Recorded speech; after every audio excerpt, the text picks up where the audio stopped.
Christian book is a phenomenon. I wanted to bring, as 89 minus people, the poets I thought for my generation were the best poets, the most influential poets. And that would have been Tracy Morris, Caroline Bergvall. These are my close peers, and Christian Book.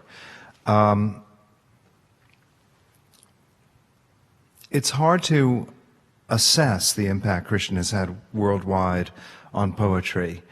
His book, Eunoia, was probably, well, it was the best-selling book of poetry ever written in Canada. But then it became a global phenomenon. It ended up on the bestseller list in the UK. The #1 book was the Barack Obama book. And then what were you, number 9 on that list? You were, he was number 8, this book. It's a book that not just poets love, but it became kind of a meme of a book in ways that poetry doesn't happen, ever. It's an extraordinary book. Christian is an extraordinary sound poet, one of the best sound poets in the world. And will you be doing some sound poems today? Yeah. And his current project is working on implementing a poem into a strand of DNA that is so strong that it will outlast the extinguishing of the sun and humankind. And when this blows up, the only thing that will be left in the world floating through the universe is Christian's poem, and that's called the Xenotext. I could go on, but I just think that we have to get to it. My dear friend, Christian Book.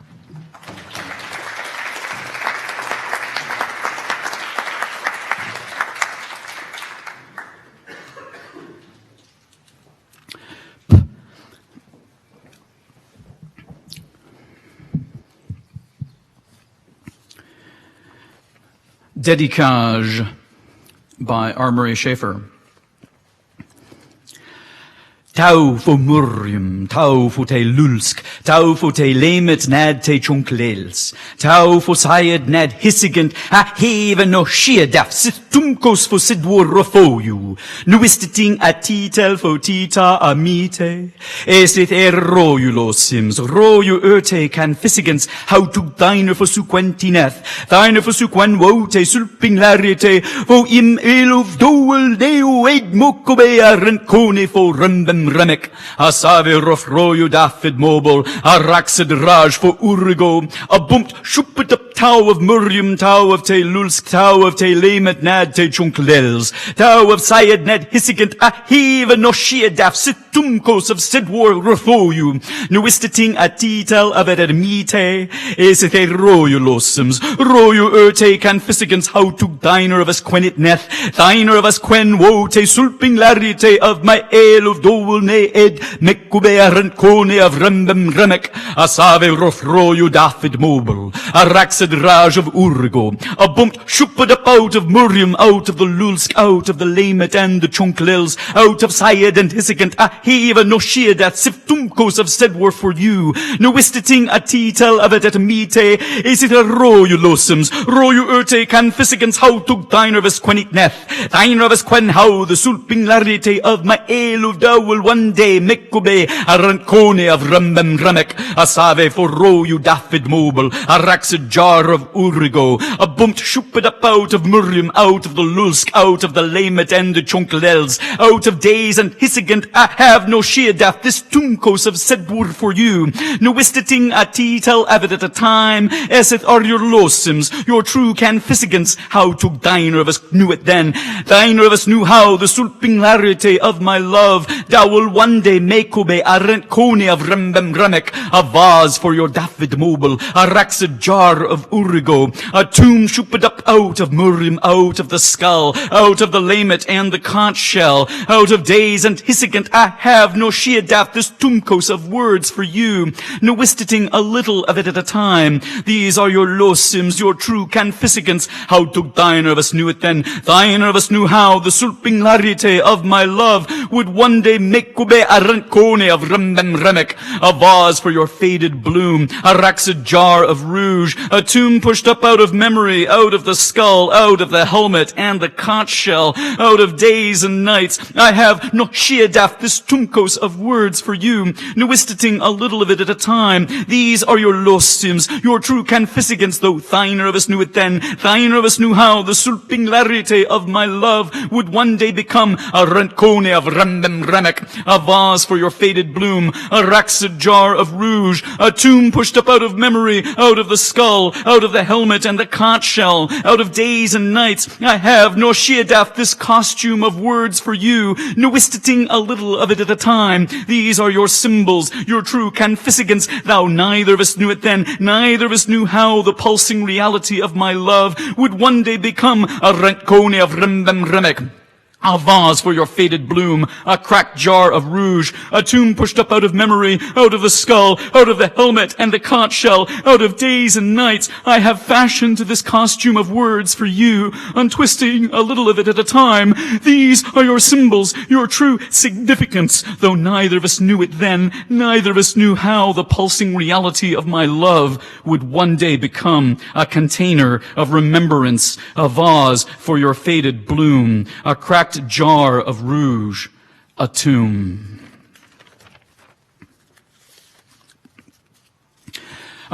This next poem, thank you.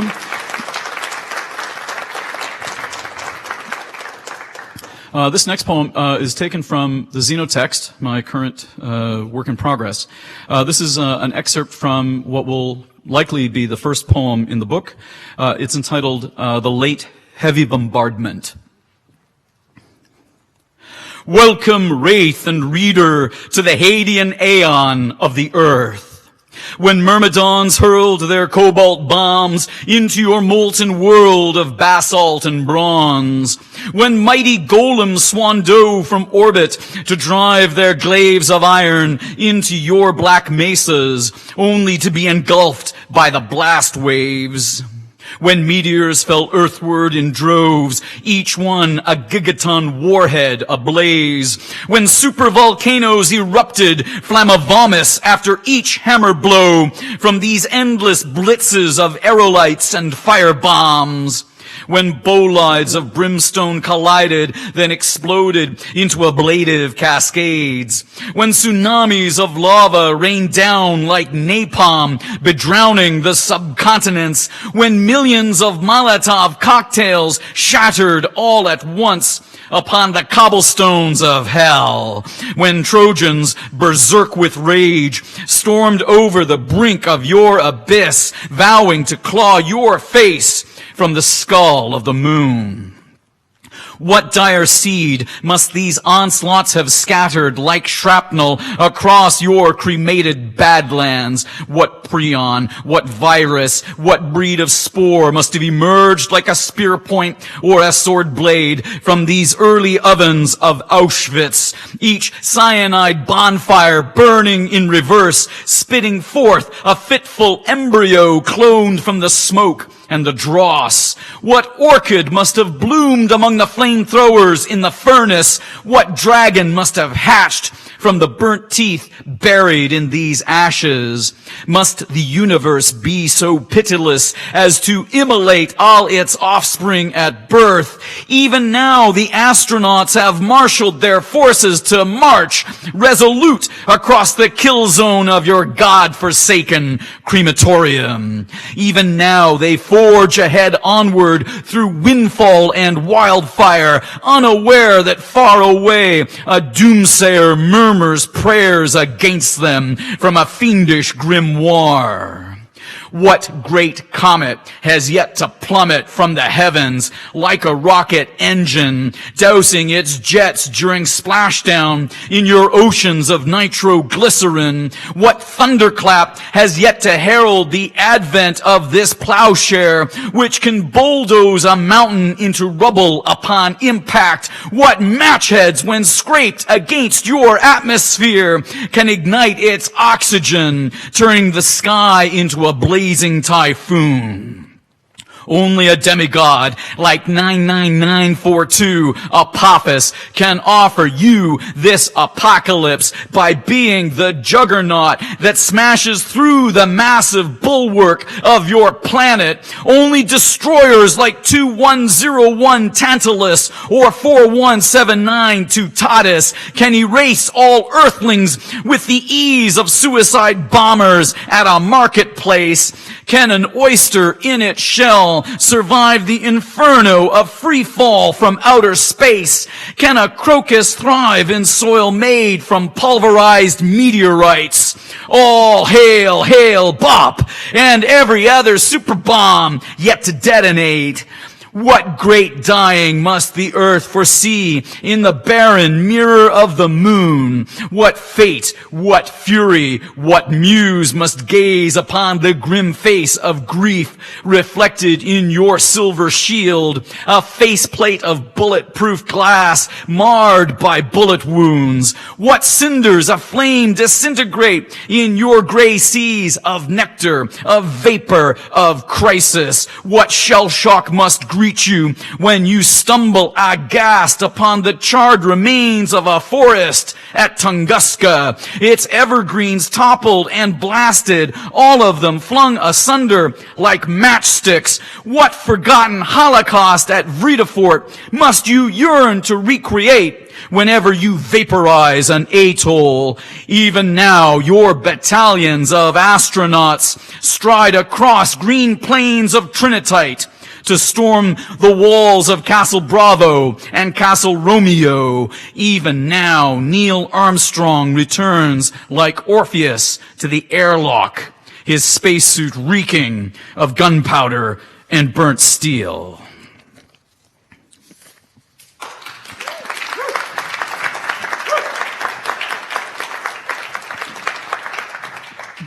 I'm working on a project, a work of conceptual literature that involves me writing a poem, and then through a process of translation, I encipher it as a genetic sequence, and then with the assistance of a laboratory, actually build that gene sequence in a lab so that I can implant that poem directly into the genome of a bacterium, replacing part of its genetic code with my text, so that the organism becomes the living embodiment of that work.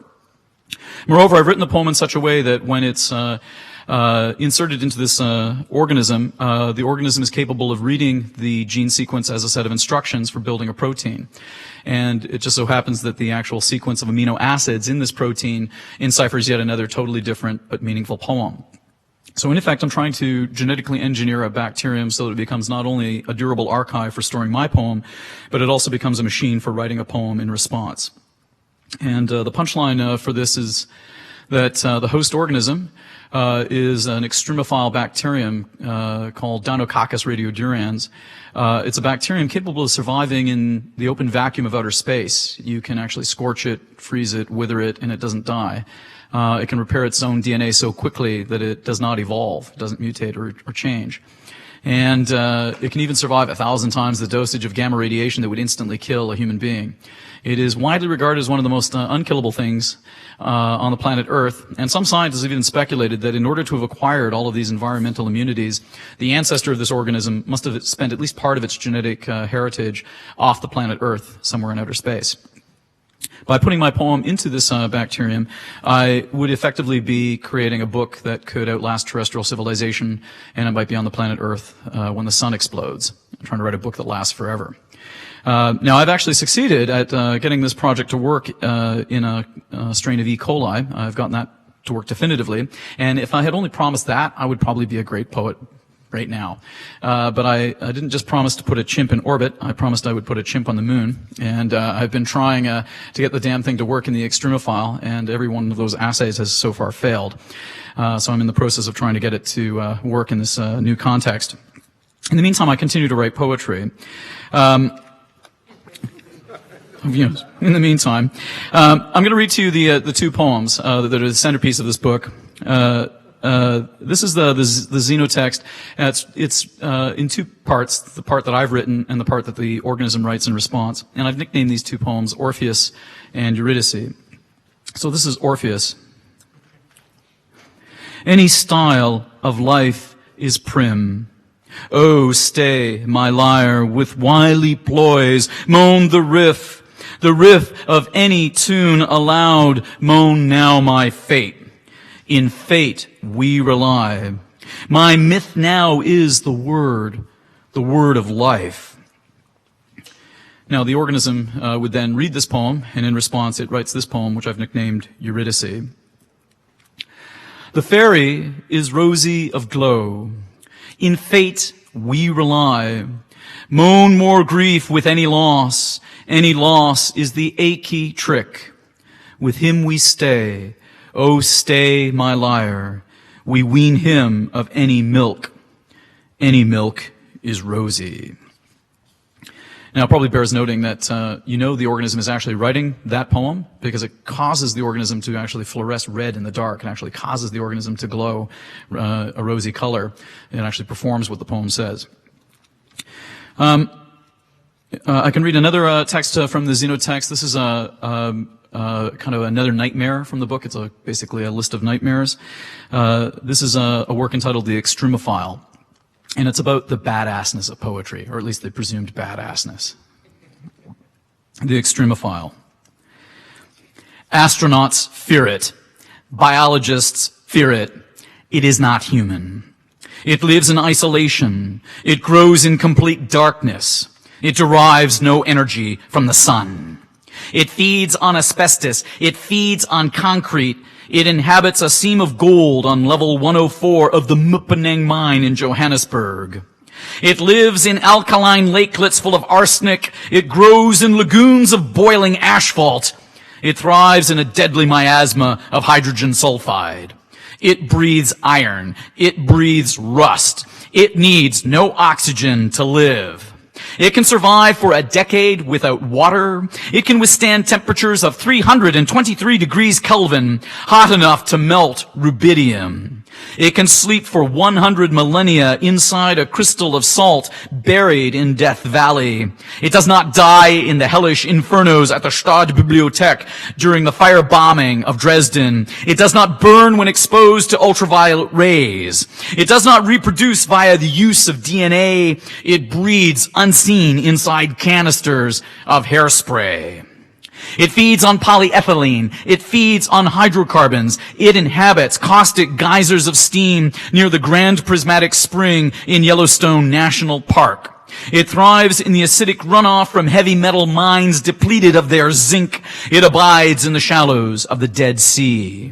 It breathes methane. It can withstand temperatures of 333 degrees Kelvin, hot enough to melt phosphorus. It resides in a fumarole of scalding seawater deep in the Bad Hill fathoms of the mid-Atlantic ridge. It can endure pressures equivalent to 45 tons of force per square inch, 6 times greater than the pressure at the nadir of the ocean, 1/16th of the pressure required to crush graphite into diamond. It lives in the muck at the bottom of the Mariana Trench. It is ideally adapted to devour the wreck of the Titanic. It does not die during its own immolation in the Nazi bonfires at the Orpenplatz in Berlin. It eats jet fuel. It feeds on nylon byproducts. It feeds on stainless steel. It inhabits an extinct volcano in the Zurich waste of the Atacama Desert, where the rain falls only once per century. It dwells in a tide pool of battery acid. It blooms in a barren salina 10 times saltier than the sea. It breathes hydrogen. It resides inside micropores of super-dense granite crushed down 3,000 meters below the bedrock of the earth. It can withstand temperatures of 343 degrees degrees Kelvin, hotter than the flashpoint of aerosolized kerosene. It is ideally adapted to devour the rubber tubing in the engines of the F-22 Raptor. It does not die in the explosion that disintegrates the Space Shuttle Columbia during orbital re-entry. It does not die among the tornadoes of hellfire raging unchecked in the oil fields of Kuwait during the Persian Gulf War. It gorges on plumes of petroleum venting from the wellhead of the deep water horizon. It eats arsenic. It eats uranium. It resides inside the core of reactor number 4 at Chernobyl. It thrives in the topsoil of battlefields contaminated with toxic doses of lead. It thrives in hydrochloric acid. It can withstand temperatures of 373 degrees Kelvin, hot enough to boil the water in its own cells. It is ideally adapted to dwell inside the steel drums of radioactive waste, now entombed at the Yucca Mountain repository. It lives in the stratosphere. It can survive exposure to the vacuum of outer space. It can survive the effects of G-forces more than 2,000 times greater than the surface gravity of the Earth. It is the only known organism capable of exceeding speeds of Mach 1. It does not die in the furnaces reserved for the satanic verses after the fatwa issued by the Ayatollah of Iran. It can, in fact, repair damage to its own genome so fast that its DNA never mutates, it never changes, it never evolves. It devours plutonium. It can endure long-term exposure to acids that eat away at human flesh. It can withstand temperatures of 383 degrees Kelvin, hotter than the polar zones on the planet Mercury. It can inhabit and hibernate for 500 millennia in the core of a snowflake deep beneath the permafrost of Siberia. It awaits discovery in the abyssal fathoms of Lake Vostok, 4,000 meters below the ice of Antarctica. It survives direct immersion in liquid nitrogen. It survives 1,000 times the dosage of gamma radiation that can instantly kill a human being. It is ideally adapted to eat hot graphite in the ruins of Unit 2 at 3 Mile Island. It resides on the surface of a heat shield in the clean room at the Jet Propulsion Laboratory. It is fossilized inside the Murchison meteorite. It does not die in the conflagration during the collapse of the World Trade Center. It does not die in the crucibles of Treblinka.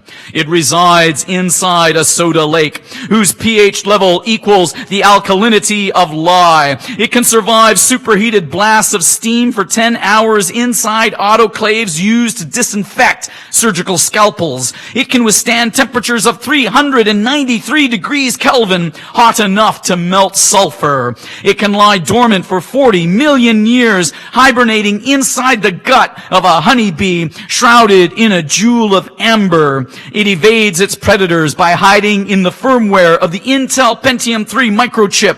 It propagates itself through the use of networked computers. It can pass itself off as a thought inside the human brain. It can survive direct blasts of cosmic rays from solar flares. It is, in fact, the only known organism to survive being shot point blank by the proton beam in a U-70 synchrotron. It does not die in the incineration of Hiroshima. It does not die in the planetary firestorm after the impact of the Chicxulub meteor. It does not die.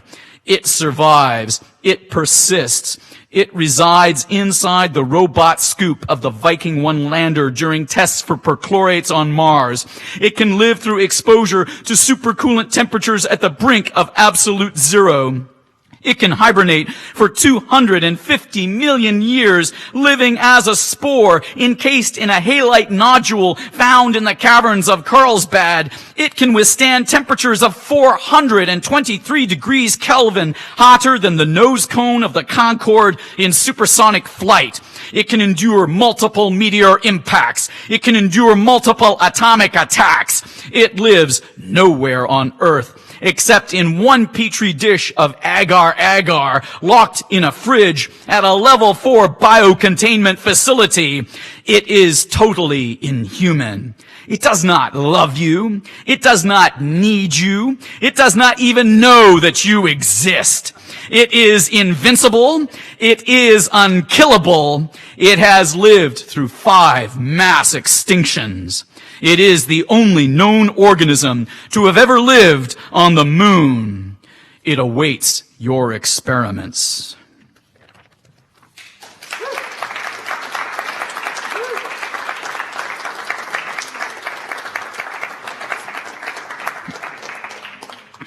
Some of you may know that Kenny here wrote an essay about the relationship between conceptual writing and Flarf. A while back, there was in fact a great global conflict taking place behind the scenes of poetry on your behalf. And I think poetry was the only casualty. I'm going to reread this manifesto that Kenny wrote, except that what I've done is I've taken every single line of this essay and inserted into the Google search engine in order to perform a kind of Flarfian maneuver upon it and just take the first sentence that gets returned. I have to recommend this to any of you undergraduate students who are trying to write essays to deadline and don't have enough time.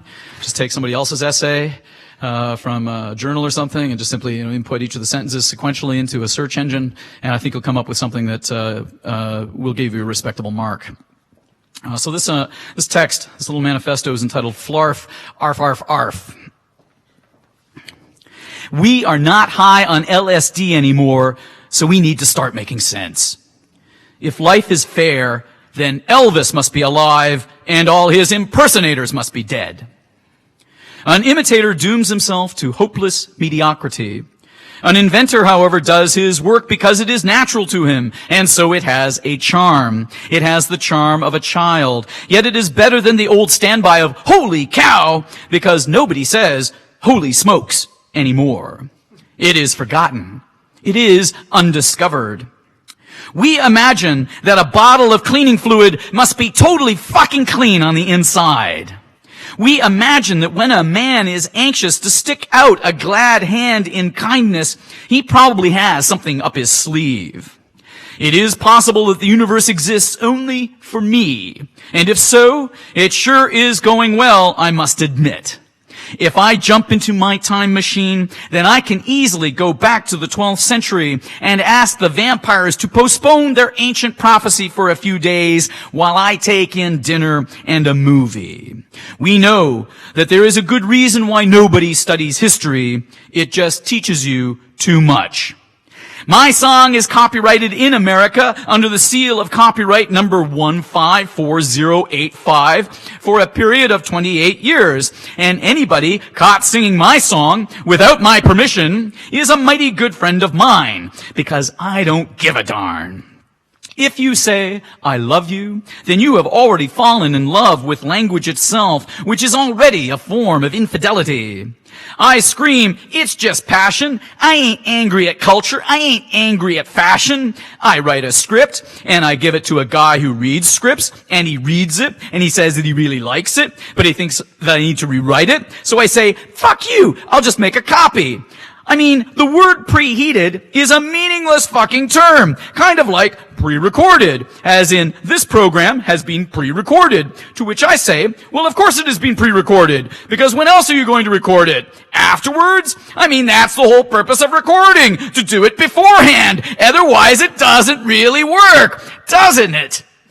I mean, English is the best language of all, but in the hands of others, it becomes like the scene in Fantasia when Mickey Mouse gets the wand. I steal the letter M, because the letter M seems like it must weigh the most. And now I have a gold M. So I ask a guy if he wants to buy a gold M, and he says, "No, what the fuck do I want a gold M for?" To which I ask, well, what about a gold W? We have chosen our profession in defiance of the monarchy. We do not live for the sake of taxes to fatten the pockets of the noblemen. We have chosen to live the only life available to those who long for freedom. We are thieves. We may never know in what sense the poet means what he says, for poets do not write to be understood. But it is true that if we look closely enough at a glass of wine, we see the entire universe. In fact, another person whom we ourselves do not know tends at the moment of creation to supplant the person whom we believe ourselves to be. In fact, to speak the unspeakable without the proper rhetorical flourishes is to perform the unspeakable. We keep inventing new ways to celebrate mediocrity. Oh, from this time forth, my thoughts be bloody or be nothing worth. I write a few sincere lines, and then I have to make fun of them. I think to myself that the letter X has never been given enough to do, so we have to promise it more work. Okay, you may not start a lot of words, but we can give you a co-starring role in Tic-Tac-Toe, and you can mark the spot, and you can dabble with hugs and kisses, and you can make writing out the word Christmas a lot easier. And incidentally, you can start the word xylophone. Are you happy now, you fucking X? I have left orders to be awakened at any time in the event of a national emergency, even if I happen to be in a cabinet meeting. I have made these rules very simple. Scissors cut paper, paper covers rock, rock crushes lizard, lizard poisons Spock, Spock smashes scissors, scissors decapitate lizard, lizard eats paper, paper disproves Spock, Spock vaporizes rock, and as it always has, rock crushes scissors. I look at you, and no speech is left in me, and my tongue breaks, then fire races under my skin. I tremble and grow pale, for I am dying of such love, or so it seems to me. A plagiarist is always suspicious of being stolen from, just as pickpockets are commonly observed to walk with their hands in their pockets. First, they ignore you, then they laugh at you, then they fight you, then you win. Never memorize what you can look up in a book. Never forget that certain clues at a crime scene do not lend themselves by their very nature to being collected or examined. For how does one collect love or hate? There is between them a great wall of China with armed sentries posted every 20 feet. Where then is good English to be found? Not among those who might be expected to write well. I do not hold discussions with the monkey when the organ grinder is in the room. I do not date the lumberjack. I am, in fact, a software engineer striving to build an idiot-proof program bigger and better than the one before. But the universe is striving to build bigger and better idiots. And so far, the universe is winning. A creature low in intellect may conceive of thoughts so long as it can recognize the same experience over and over again, and thus even a polyp might be a conceptual thinker if a feeling darts through its mind saying, "Hello again, thingamabob."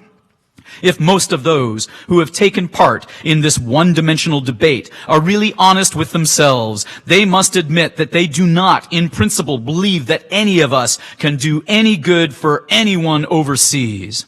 I know that this tree is part of our history, if not the backbone of our economy. So we must get the tree back, or choke their rivers with our dead.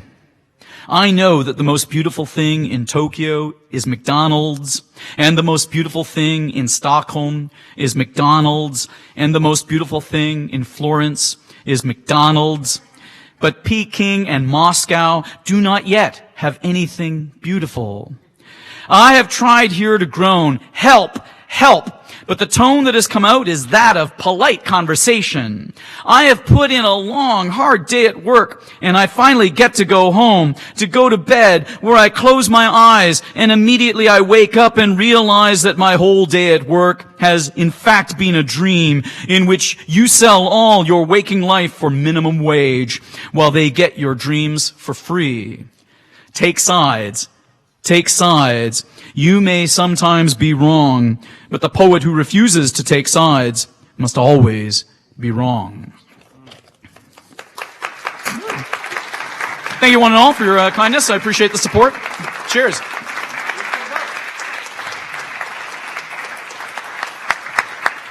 Christian book, thank you. Tam, thank you. So this is it. This is the end of the weekend here, or these 2 days, and the beginning of the next 2 months. Thank you all so much for coming, and this was a great way to kick it off. It's only going to get more interesting from here, if that's possible. Is that right? Totally. It has only just begun, so please come back every day. Thank you all so much. Thank you, thank you, thank you. And thanks for these two amazing readings. Thanks.